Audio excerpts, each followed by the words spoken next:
Okay.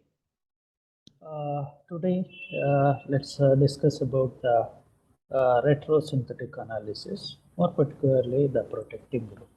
What are protecting groups?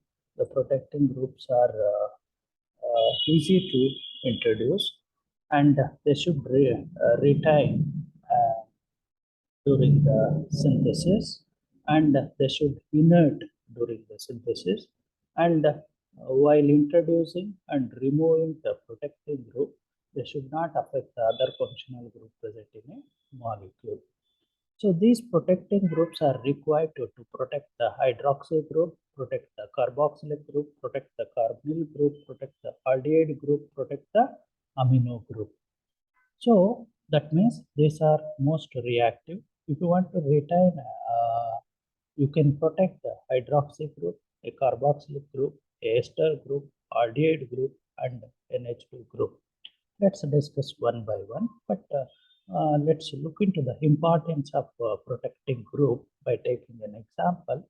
So here I am taking a keto ester. If I want to prepare a hydroxy ester or a hydroxy ketone, then a separate strategy required to use. So if you want to prepare a hydroxy ester from the ketone ester, just by treating with sodium borohydride, you can prepare. But if you want to prepare a hydroxy ketone, then a separate strategy means again a protection of ketone group is required. So the protection of ketone group is achieved by treating with the ethylene glycol in presence of H plus. A ketol is obtained. The obtained ketol and treating with lithium aluminum hydride, this ester is converted into alcohol. This on hydrolysis. Hydrolysis means deproduction of this ketol is achieved, converting into hydroxy ketone. So with this, what I will go to the next slide. Next slide, I am taking the protection of amino group. Why we need to protect amino group? Because this can act as a nucleophile and react with an electrophile during the synthesis. So that's the reason we require to protect a NH2 group. How this can be converted into amide just by treating with an electrophile called acetyl group. That means a primary or secondary or tertiary amine and treat with acetic anhydride gives an amide. So in the next slide we will discuss about how the protection and deprotection achieved by a reagent called acetic anhydride. Here I am taking an example called dimethylamine and treating with acetic anhydride. A protection giving rise to amide is obtained. This obtained amine and deprotection treating with an H plus, a free amine is obtained. This is how a protection and deprotection occurs when we are taking a secondary amine as an example. So that means a diethylamine, when it is treated with acetic anhydride acts as a source of acetyl group. There will be a new bond formation between this nitrogen and acetyl group forming a amide. Now there won't be free NH group here. The basicity of amide is less compared to the amine. Okay. If you want to do a functional group changes on this carbon, you can do it. And later on, once the desired compound is obtained, if you want to release the N protection just by treating with H plus or OH minus, giving rise to amide compound. So with this, I will go to the next slide. In the next slide, I am taking a carbamate. So carbamate, what are carbamate? NCOO group containing compounds are called carbamates. So we can use a carbamate functional group also to convert a primary amine into carbamate. Here, a fluoroester I am taking. Fluoroester I am treating with amine in presence of base gives carbamate. Now the amine group is protected. So, and anything related to R group you can achieve during the synthesis, and once the desired product is obtained, you can cleave this carbamate group by treating with the trimethylsilyl iodide. So that is how a amine is obtained. So one more group, a amino protecting group called benzyl oxycarbonyl group. Benzyl oxycarbonyl. This BNO means benzyl oxy, CO means carbonyl, and Cl is a living group. This is called CBZ, or also Z group.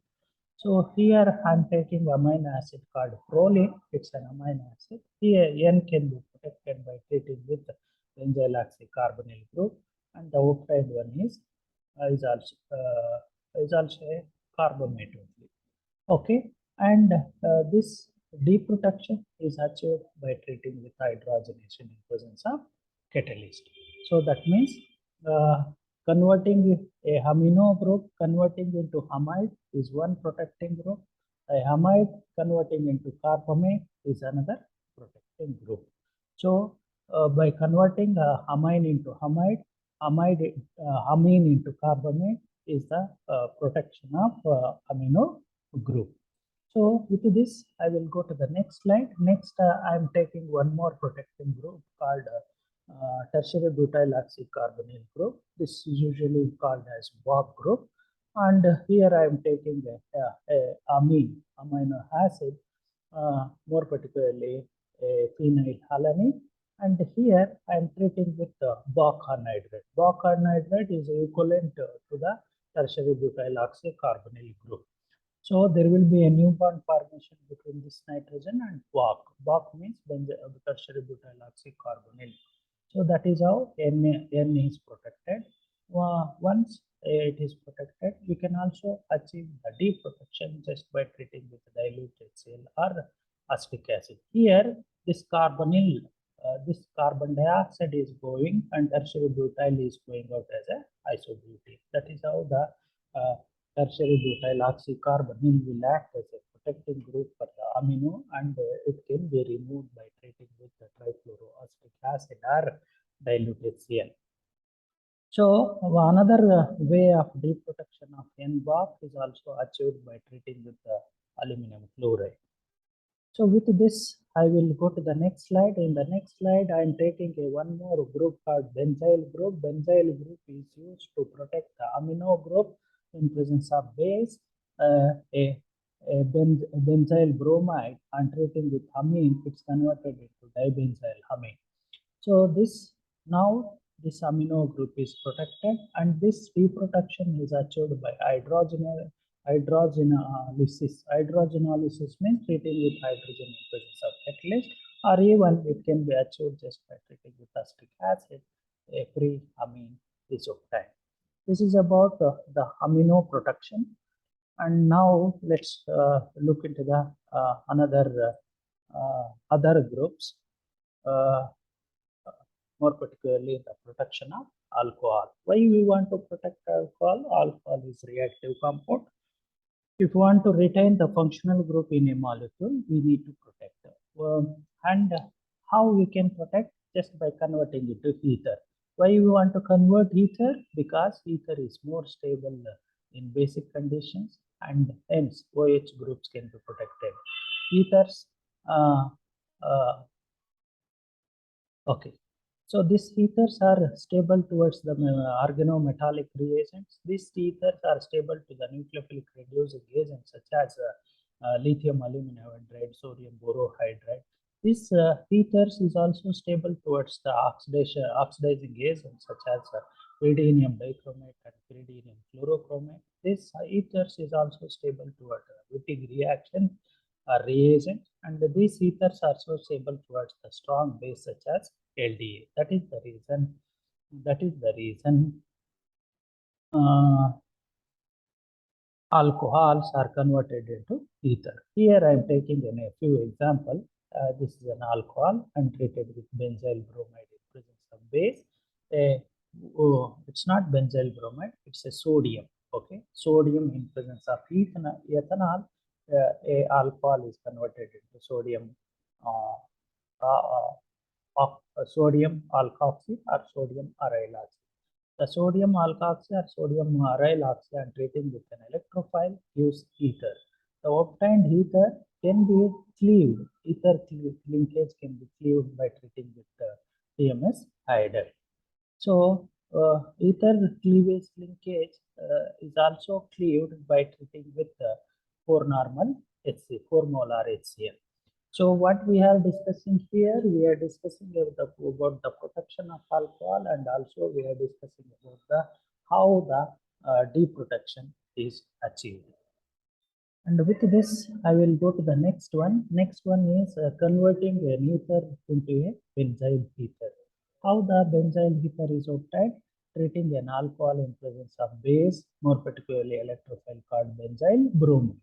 A benzyl ether is obtained. And once the benzyl ether obtained, this cleavage of ether is achieved by treating with hydrogenation in presence of palladium charcoal. So ether can be converted into ether, and ethers can be cleaved by treating with a particular reagent. So with this, I will go to the next slide. In the next slide, I am discussing about how the ethers are protected by using silyl group. Trimethyl group is the one which is used to convert ether into trimethyl ether. This trimethyl ether can be deprotected by treating tetrabutyl ammonium fluoride. Here the fluoride is responsible for the cleavage of silyl oxygen bond. Similarly, an alcohol, when it is treated with the trimethyl a silyl ether is obtained. Silyl ether cleavage is also achieved by taking citric acid as the reagent. So with this, I will also look into the another protecting group for hydroxy group, that is called dihydropyran. This is not THP, this is DHP. The DHP means dihydropyran. Of course, this is tetrahydropyran ether. So we are converting dihydropyran in presence of H plus with the alcohol react and forming a THP ether. This is also another protecting group used to protect an hydroxy compound.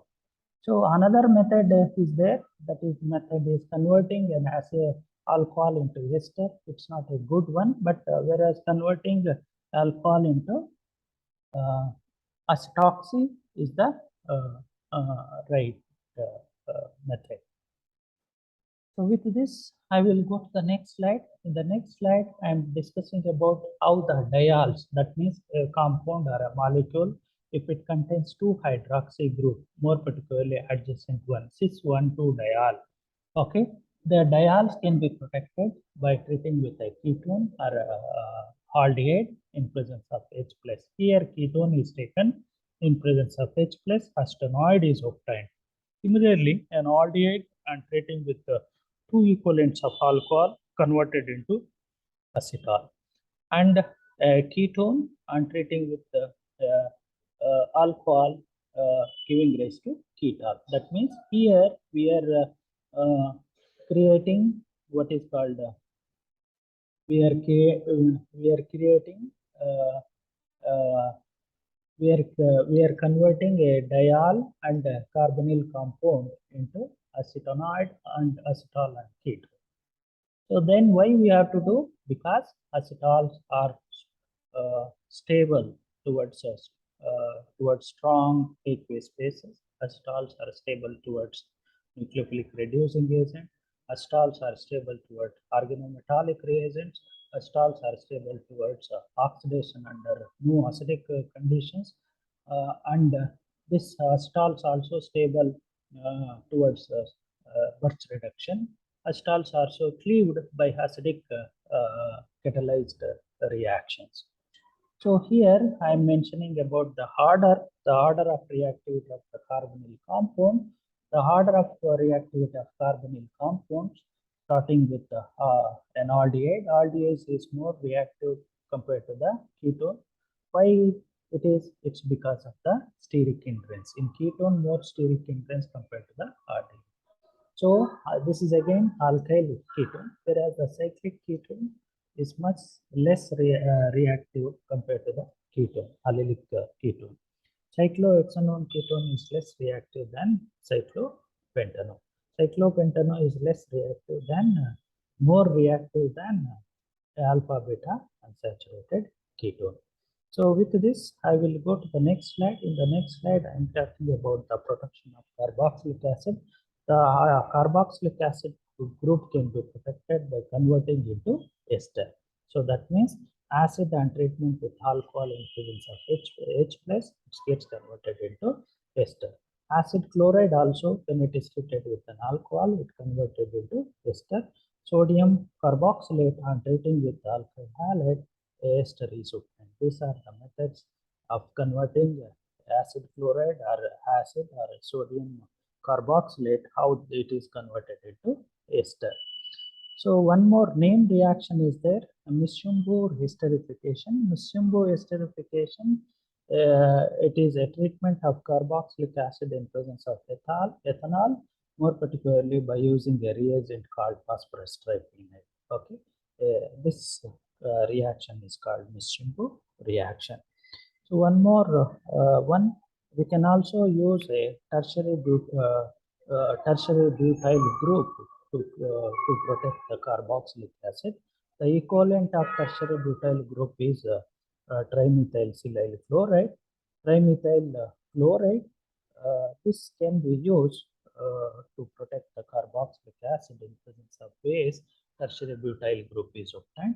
This tertiary butyl group is stable towards the nucleophilic reagent. That is the reason it is used as a protecting group for the carboxylic acid, and this can be cleaved by using a trifluoroacetic acid or formic acid. So with this, I will stop today's class, and I will take